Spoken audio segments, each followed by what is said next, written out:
look, if the Fed cuts a lot, then I do think maybe you can avoid a downturn, maybe, or it'll be so mild that we'll only know after the fact we were in it. I just don't think that's likely.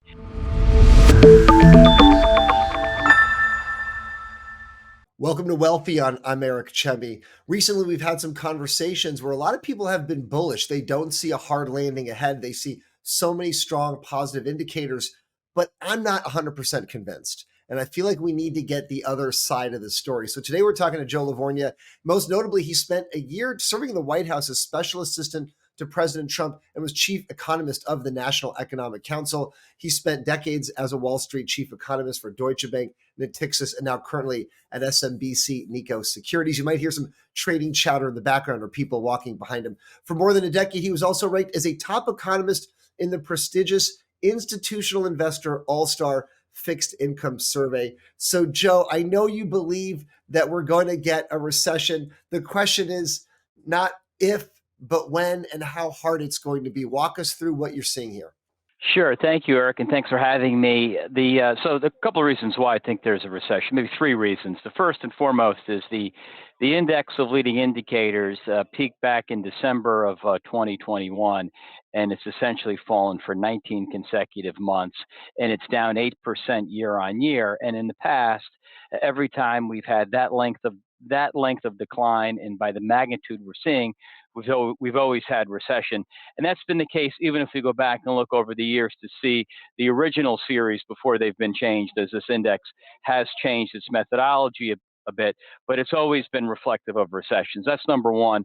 Number two, the yield curve, and I like to look at the 2-year to 10-year spread. That's always been my favorite because the 2-year note has expectations embedded in it of what the Fed will do. That interest rate differential, 2s to 10-year yields, last year, or earlier this year, I should say, got to its most inverted since the early 80s. In fact, if you adjusted for the level of interest rates, the inversion that was around minus 100 basis points was actually bigger than the 200 plus inversion we had back in the early 80s when the funds rate was about 3-4 times as high. So that's number two. And number three, the Fed just has not had a very good track record and been able to raise rates and basically slow the economy to the extent it needs to be slowed to get the inflation out of the system. In fact, this has been the most aggressive and rapid tightening cycle we've had since the early 80s. So those three reasons to me I won't say they make me a bit of a cynic, Eric.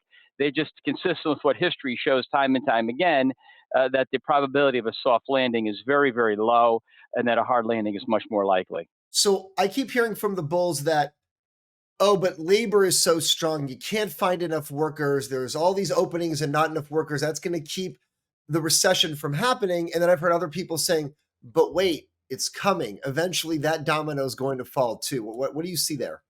So if you ask, well, why is the recession taking so long to unfold? If you look at the leading indicators and how long it's taken in the past, because sometimes there's been some long lead times, we're sort of at the very tail end of when the index should be okay. Come on, should happen already.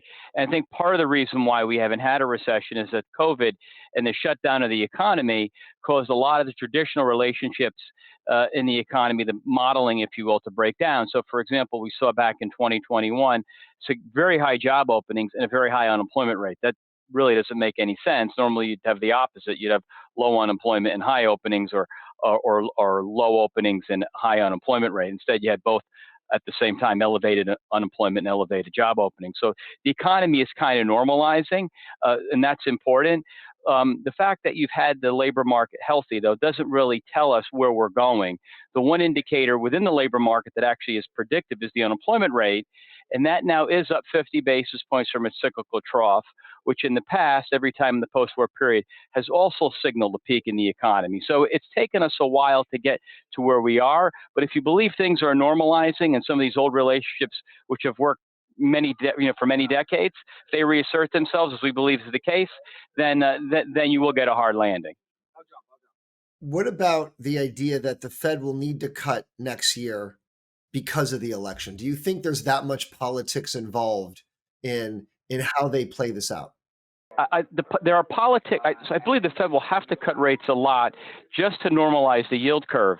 If you make some guesses on what you think the spread should be between the Fed funds and 2-year note and 2-year note to 10-year note, I've estimated the Fed needs to cut 250 basis points to normalize the curve, where you'd have a situation where the long rate is got a positive slope to short rates. Now, it's possible that if the Fed cuts that aggressively, we can avoid a hard landing. The problem is that in the past, when you've had soft landings, the Fed's generally cutting about 75 basis points, not 250 basis points.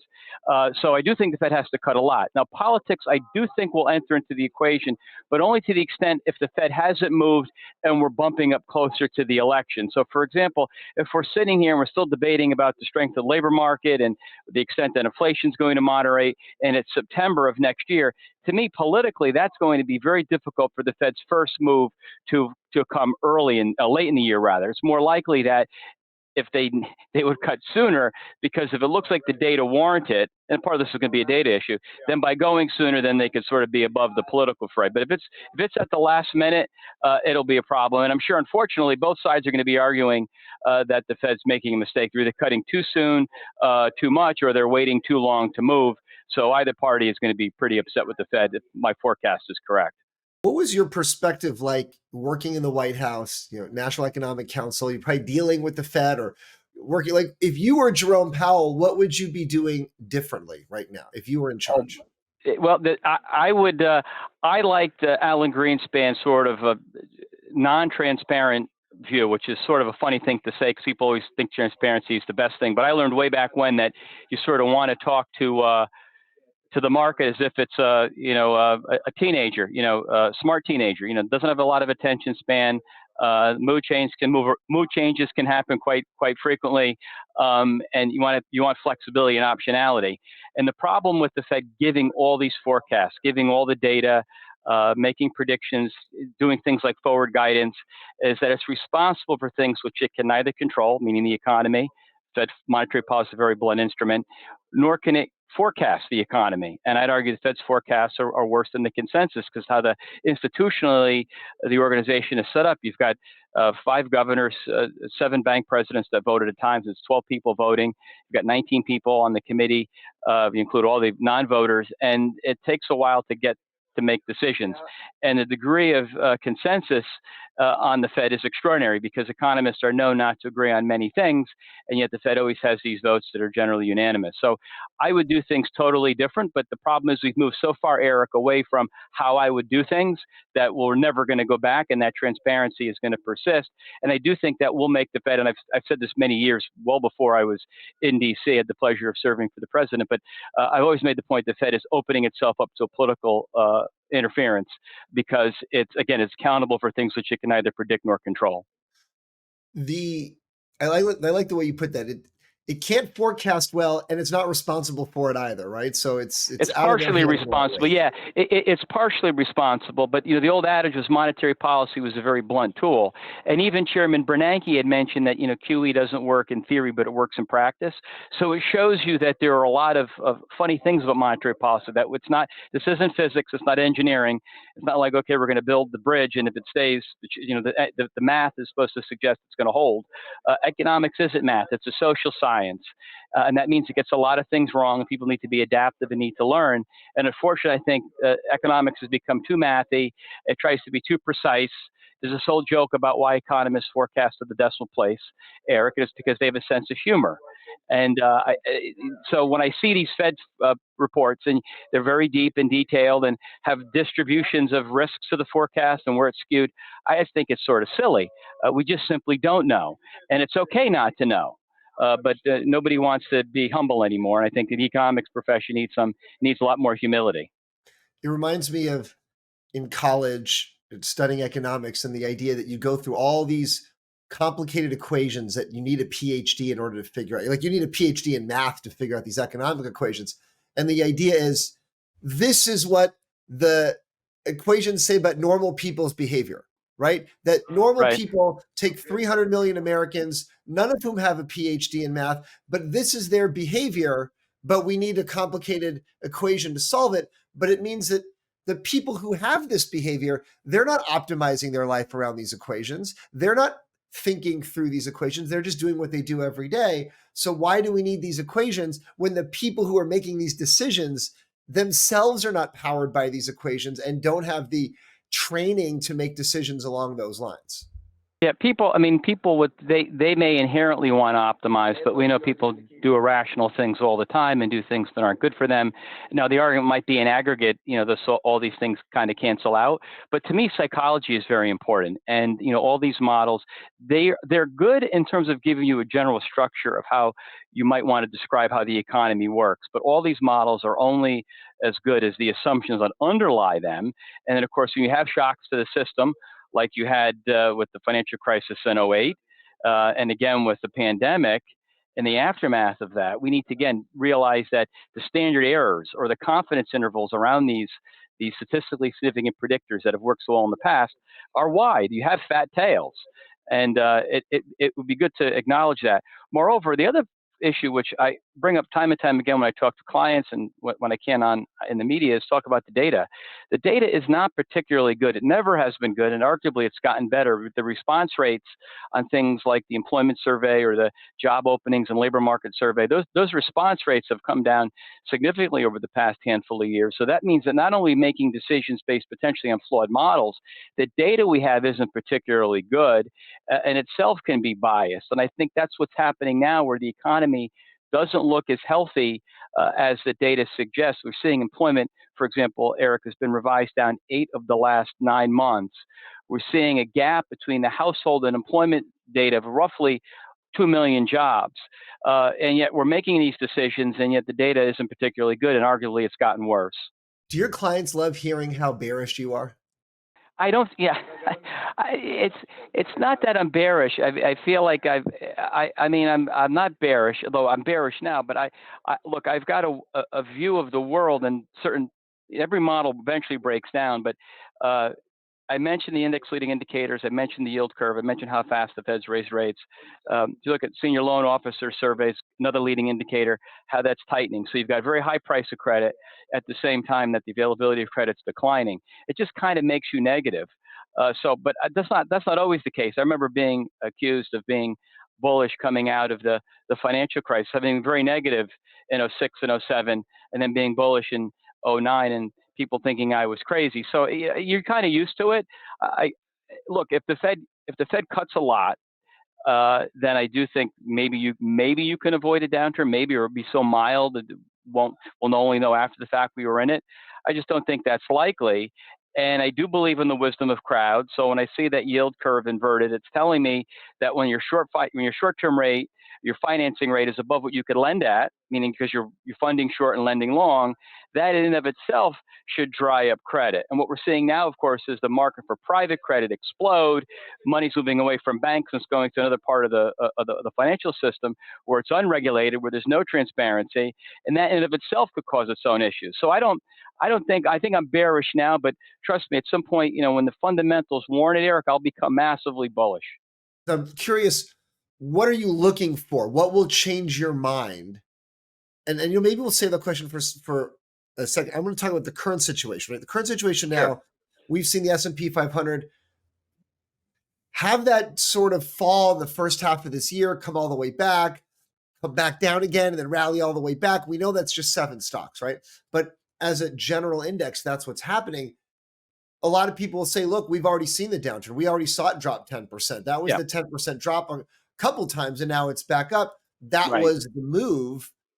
Are you confident that that was the move, or do you see a Yeah. 25% drop here coming up? Where do you see So this if there, stock so market here's going?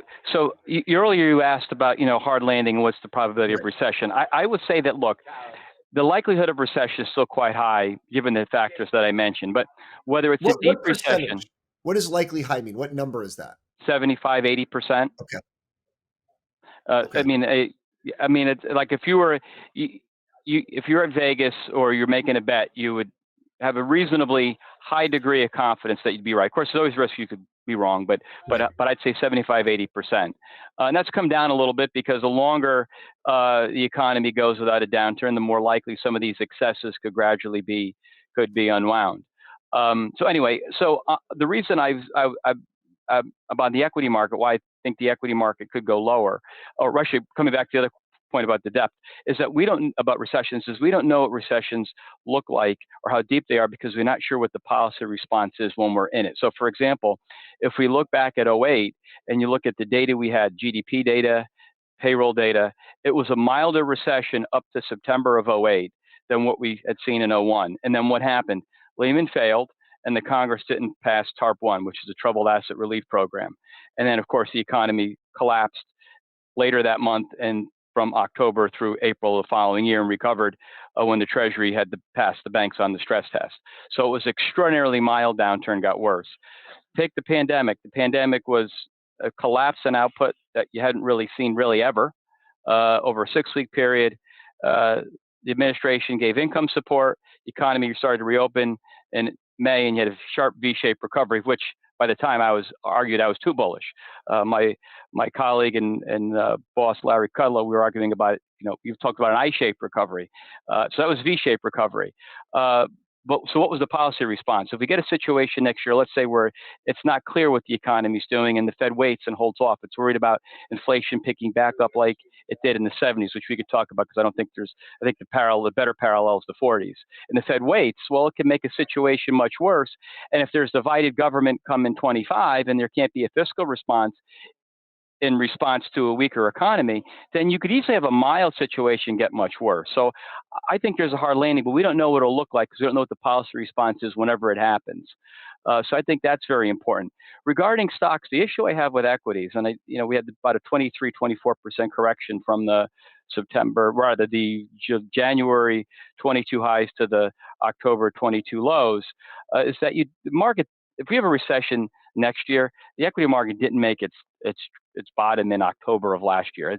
The equity market doesn't lead by that much. Now, it's possible you could argue that, okay, given that the fact that you've had a time to absorb some of these excesses, commercial real estate has been in a funk for a while, residential investment spending's been slowing, manufacturing's been weak, we're working inventories off, it won't be a big downturn. It's hard for me to think that a 10% correction, it would be enough. So I think you could easily make a fundamental story where you could get a roughly 20% drop from here if there is a recession. If it's really mild, maybe it's slightly less, but I do think you could see clearly well sub 4,000 on S&P 500. And against that backdrop, Eric, you'd see a big rally in duration with 10-year yields moving down well below 4%, close to 3%. And that's typically what causes these equity markets to then recover and very powerfully and sustainably when the equity risk premium becomes positive, not negative as it is now, and bonds become so expensive that people naturally want to allocate back into stocks. But we're not there yet.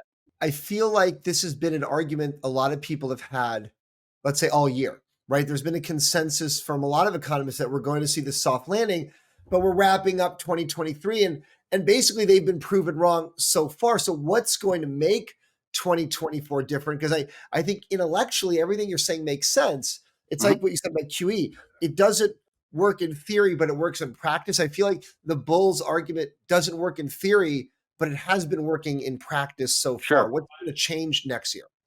Part of the thing is saying, okay, well, why haven't you had a recession? I mean, there's the normal lags. I mentioned these indicators. Some of it just takes time.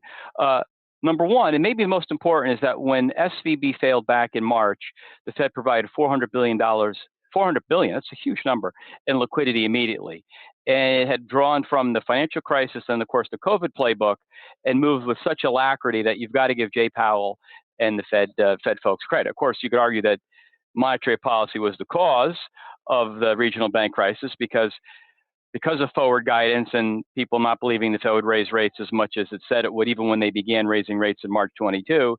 A lot of banks and institutions got long treasury duration and, of course, have massive realized and unrealized losses because of that. But leaving that aside, the Fed did react quickly and it stabilized something. We would be in recession now if not for that quick move that provided all that liquidity, number one. Number two, we have had a lot of government spending, more so than many people thought this year. In fact, I made the calculation that if you took the pre-COVID trend, we spent an additional $3.2 trillion from January of 21 to present. And that accounted for a lot of the aggregate demand boost that offset tighter money that households are paying. However, in the last couple of months, what you've seen is the rate of government spending slow quite dramatically. So that's unlikely, in my opinion, to repeat next year. And then, of course, I mentioned earlier that it takes a while for the economy to normalize following the pandemic. And I mentioned the labor market, being strong, but being unusually weird in 21 and even early 22 with a high unemployment rate and a high job openings rate. But here we are now with the unemployment rate rising, continuing claims higher. We're seeing household employment, which tends to be more reflective of what's happening at turning points in the payroll data, weaken. So I think the contours of the slowing are still very much present. And it does feel a little bit like '08 when we got to '08, Eric, and why have we had a recession? The Fed cut rates a lot, and we're not going to have one, and we wound up having one. So I think there are some similarities there. I look at some other forecasts, like Goldman's been bullish all year. Dean Mackey at 0.72, one of the best on the street. They've been bullish. What are they missing, though? If you were sitting in a room with them, what would you say in terms of, okay, I understand these points, but you're missing X? Honestly, I don't know. I sort of make it intentionally. I don't try to talk to anybody so as to not be biased. Of course, then you have to fight against your own confirmation bias. I just have a structure of how the economy works. It's sort of like you have to kind of have a view of how the economy works. You have to have a view of how monetary policy works, how fiscal policy works. And then, of course, what we debate about is where are we in the business cycle? And I think we could agree on the first three phenomenon, but we may not agree on where we are in the cycle. And it seems to me that the data suggests that we're much later cycle. But why they have their views, Eric, I don't know. Maybe we should have a debate and see. Yeah, we should have a debate. Somebody was talking to me the other day about, oh, well, it's the baby boomers. They're all retiring. This is different from 30 years ago because they're out of the workforce now. They're retiring every day. There are not enough people to replace them. So that means unemployment will be very low, and anyone who wants a job will be able to get a job, aka this time is different. What do you think about that? Yeah, I mean, I don't believe in this time is different. I mean, history rhymes, right? It doesn't repeat. I mean, it seems to me one of the stories why, that some of maybe my counterparts elsewhere might argue is that financial conditions are easing. You're seeing interest rates decline and the equity market rally. And I think that's a common argument, the consensus, and I think that's wrong for the following reasons, is that you shouldn't look at financial conditions for investors. We should look at financial conditions for U.S. households. So if you look at the weighted average cost of borrowing for households, you include mortgage rates and credit cards, auto loans, and personal loans, what you see is that borrowing costs are at a multi-decade high at the same time that banks are becoming are providing less credit. Now, some credit's coming from elsewhere, but in general, we're seeing very, very high borrowing costs. We also know when we look at the consumer, that consumer durable spending is way above its pre-COVID trend. There's been no payback there. I feel like we've satiated a lot of that demand, and that this tightening financial conditions for 70% of the economy, which is the U.S. consumer, is tight, and therefore it's just a matter of time before you start to see the slowing. And again, the part of the reason why it's hard to predict these things, I mentioned data, I mentioned how the economy operates, how the Fed behaves, and where we are in the cycle. Recessions are very hard to predict. Economists aren't good at it, and we've been through this before. And therefore, there isn't a simple timeline or roadmap we could follow. What would change to make me more bullish? I need to see the yield curve normalize. I just cannot believe in a capitalist-based system that short rate could stay perpetually above the long rate without causing dislocations or not causing the Fed to ease massively. So I have one variable or one assumption that I would be wrong on, or I need to see change to be that curve. If the 10-year note went to 6% and the Fed funds rate stayed where it is, and the 2-year note was at 5.50. That kind of makes more sense. But of course, the problem there is if rates went up that high, the implied term premium would be so much that the tightening in markets would be even greater. Mortgage rates wouldn't be up at 7%, they'd be at like 9%.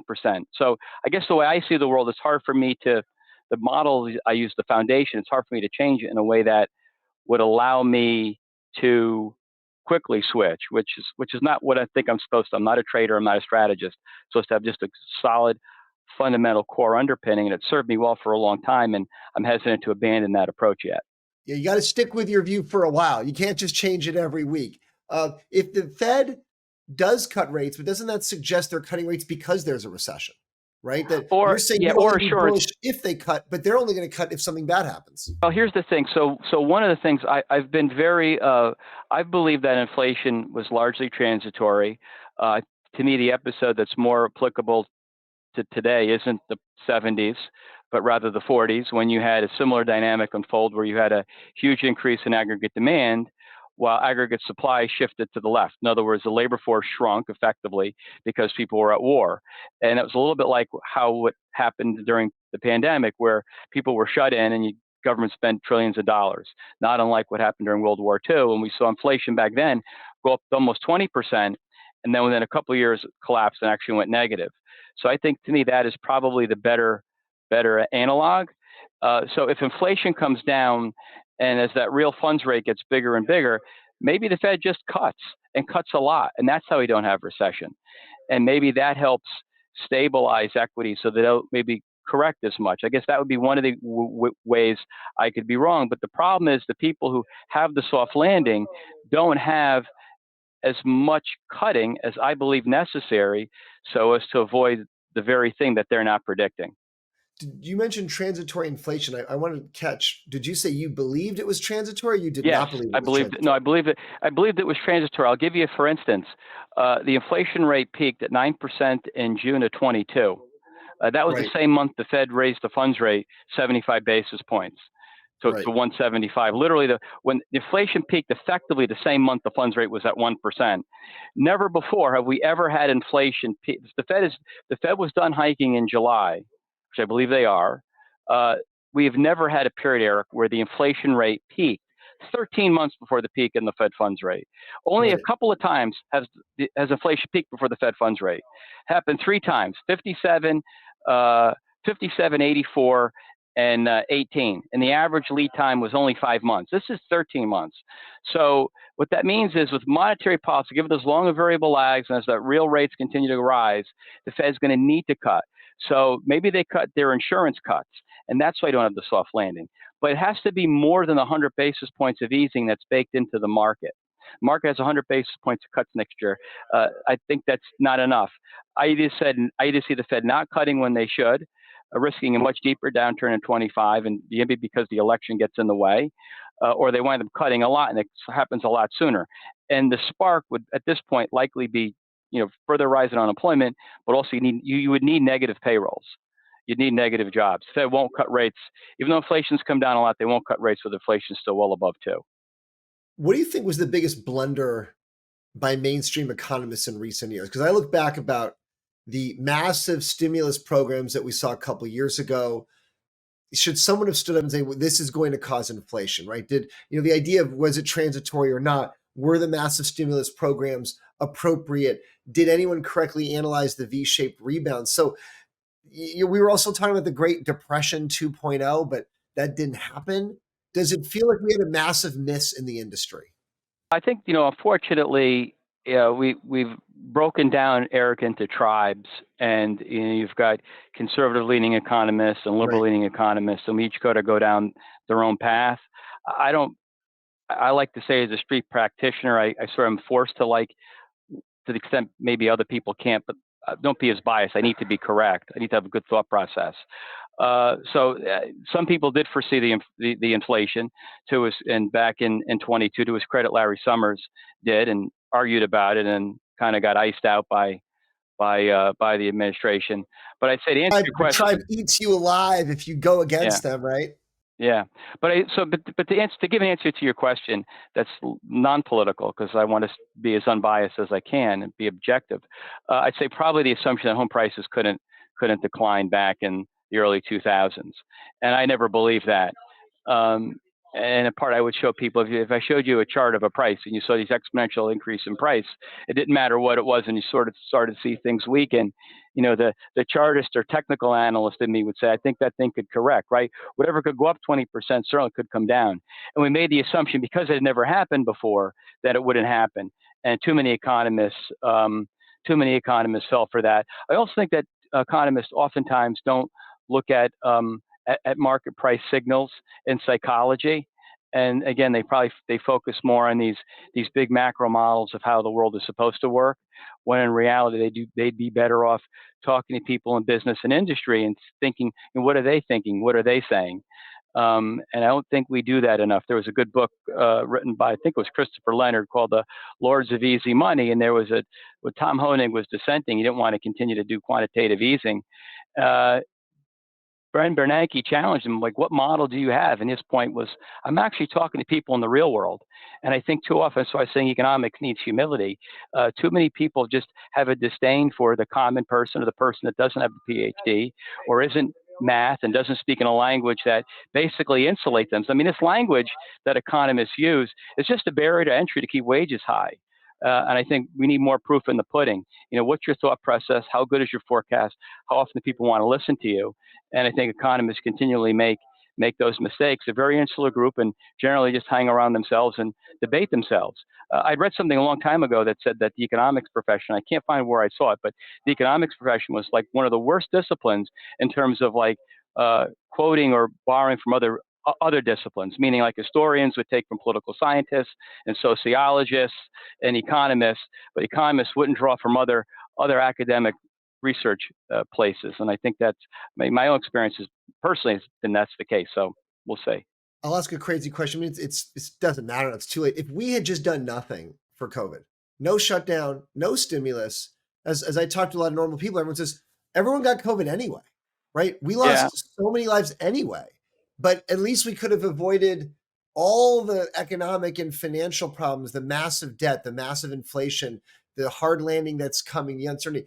If they had just literally done nothing, said everyone put on a mask, go back to work, whatever's going to happen is going to happen, but we're not going to waste trillions of dollars. Would that have been a better call? Here's what I would say to you. I remember back during the housing crisis, there were too many people that lost their home. Right. There was too much loss, disruption. Yes, I get the moral hazard issue, but again, economists, coming back, we don't operate in a vacuum. You're talking real lives, people. Politics do matter, and you have to be sensitive to that. I mean, even Sweden, that had tried that harsh approach, they definitely had a softer touch than many other countries, but they certainly weren't hands off. And hindsight is great, but we don't have it in real time. So I do think there has to be a political response or political consideration for when you're dealing with people. So I guess that's how I would answer it. I mean, and hopefully, we've learned from what happened, and we'll take a more targeted, thoughtful approach. But this is why I also believe, Eric, we need more debate. We need more disagreement. Disagreement is healthy. Let's not make things personal. We make things oftentimes too personal. Let's debate the policy because we need good policy, and I want to be able to persuade people that my policy is better. And if it's not, I want to be in a position where if I'm not attacked, then I could be persuaded, and we'd be better off for it. You had a front seat, like you mentioned, working with Larry Kudlow, with President Trump. How has that informed your views on the current economy and the process for how these decisions are being made? What's interesting is that the government moves very slowly, and it doesn't matter what your political framework is. It moves very slowly, so a lot of inertia. You got to chip away and make little tiny changes. Um, it's interesting because when you do something totally different, the vernacular, the language is totally different. So it takes a while to get used to how people operate and think. And it's interesting how Washington folks look at Wall Street and finance, and how the finance people look at Washington and Wall Street. It's like almost each look at it as two totally separate worlds. So I found it very interesting and fascinating. Unfortunately, a lot of my time was spent during the pandemic, so a lot of work became COVID related and trying to get the economy back and looking at data and seeing how the economy was improving. But I thought it was always important to be accessible, to be honest, uh, do what you say, say what you mean and mean what you say, and get things done on time. I found that in DC, people, it's politics, so it's definitely a different world, but it was fascinating. So I enjoyed my time. When I read about DC now, I have a little different angle, sort of like when you're in college and you're taking econ or poli sci class, and you kind of have a good foundation, so you kind of really could read between the lines and kind of know what's going on. But unfortunately, Eric, all the good stuff we'd have to keep offline. We'll do that after we hit record. Would you go back if Trump wins again and they said, hey, come back, do a job here? Would you do that again? Maybe. I mean, I really like where I'm at, and I enjoy it. And I don't know. I'd have to, I'd have to wait and see where we are when we get to that potential point in time. A year is a long way away, and the answer is I don't know. You don't know. What should investors do? Someone's listening to this, watching, and thinking, okay, they believe your story. Do they get out of the market? Do they move into T-bills? Do they just sit on bonds? What should they do for the next 12 months? Jeremy Grantham, you might say some people call him a well-noted bear. He made an interesting point. He made it many times, but he runs GMO, big asset manager out of Boston, and he said publicly, "Look, he goes, I'm negative, but you have to be in the market because you don't have a business if you're not in the market. You can't be in T-bills or gold or some other asset you think is safe. You have to have some exposure to the market. But that exposure, though, Eric, really depends on the person, how old they are, what their risk tolerances are. Certainly, fixed income provides a very attractive return that it hasn't provided in 15 years. So that's an asset class people want to look at. When you could buy a 6-year investment grade, a 6% yield on investment grade corporate paper, that's a very attractive return. So, I mean, I'm going to sound like an economist now, but it really depends. It really depends on numerous things, especially the person. So you can't give a one size fits all approach. I will say that the one advantage that financial advisors have is that they or some consigliere, if you will, is that they help you take the emotion out, and that's very hard. Everybody can get emotional when it's their own money.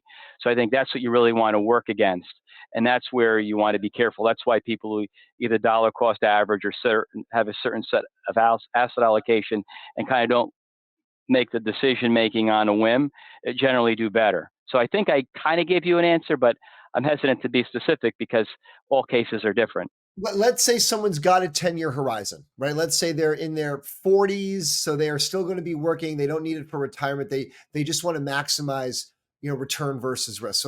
So it's we don't have this time limit on the end. If you had that perspective on it, what would you say then? You very seldom find periods where equities don't outperform bonds over a 10-year period. So you certainly want some equity exposure.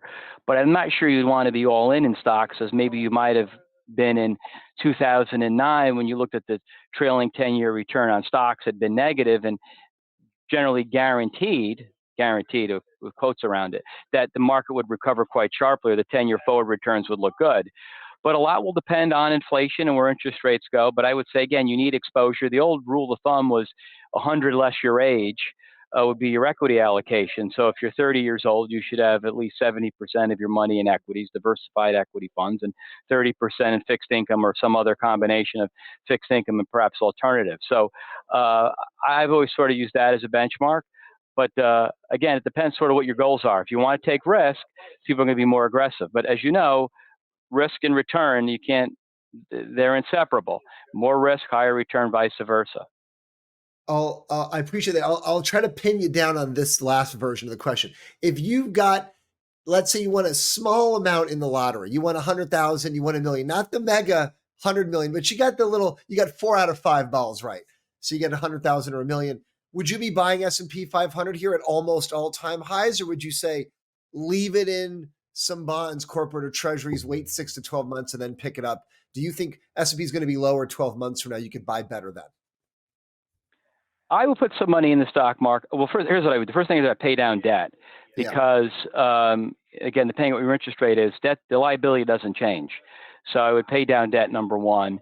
And number two, yes, I would put some money in the stock market, yes, because, again, you don't know. You've got to, even though I could tell you that 75, 80% chance that the economy is going to go into recession, and that would imply the equity market being lower. But, maybe it's down 20% in the first 6 months, and then it's up 30% after that. So 12 months forward, your equities are a little bit higher than where we are now. So being invested also is a hedge in case you're wrong. So this notion that you should not be in the market because you're going to be able to time it in both sides, I think is extraordinarily difficult. Very few investors could do that. So you definitely want exposure in stocks, and it has to be based on your risk parameters. Now, if I won the lottery, maybe I'd put more money in stocks because I'd be looking at it as house funds. It's basically money I wasn't expecting to get, that I'll put majority of it in the equity market. Versus if it's more hard earned on labor, maybe I'm a little bit more risk averse with that money. Now, behavioral psychologists may tell you that, behavioral economists may tell you that's irrational, but then that comes back to our irrationality of people. We do things sometimes that don't always make sense, maybe only to ourselves. Yeah, no, you're so right. Then we'd have to have a whole other conversation Yeah, about that. yeah. Joe, where can people find you? Is it social media? Is there a newsletter? I know you're on Twitter. If everyone wants to dig deep with Joe, where can they do that? Thank you, Eric. I don't, yeah, I don't, I'm on social media a little bit. I don't tend to go on a lot. I feel like it's, the risks, out, outweigh the rewards. I try to be very neutral, but I would say if you could Google me, and if you're a client, I'm at, Joseph.LaVorgna, LAVORGNA at SMBC Nikko, NIKKO, all one word, SI.com. And I could put you on my research mailing list. That's probably be the best way to get me. That's a long email address. I did. Joseph.LaVorgna at SMBC Nikko-SI.com. I You got know. everything. You got It's dashes, dots, first class, a lot. multiple names. You got a lot there. I got a lot there, Eric. You're absolutely right. They got to get you like a little short one, right? Like just like, Joe, it's something, a little nickname version of it. Yeah, I know. I'm going to talk to my boss about that. This has been great, Joe. Thank you so much. Thank you, Eric. For people listening, and we're just talking about consiglieres, financial advisors. If you're hearing all this, you're trying to figure out what to do, you can go to wealthion.com. There's a little short form there. We can connect you with investment professionals that Wealthion endorses. There's no obligation. It's free. This is just a public service to try to help as many people as possible get your finances straight, get your family's finances and investments on track. So you'll see that short form at wealthion.com. And look, if you've enjoyed this episode with Joe and I, like it, subscribe, share, let other people know. This helps the algorithms send it to more people so more people can enjoy and listen and learn as well. So thank you for watching. Thank you for listening, and we'll see you next time.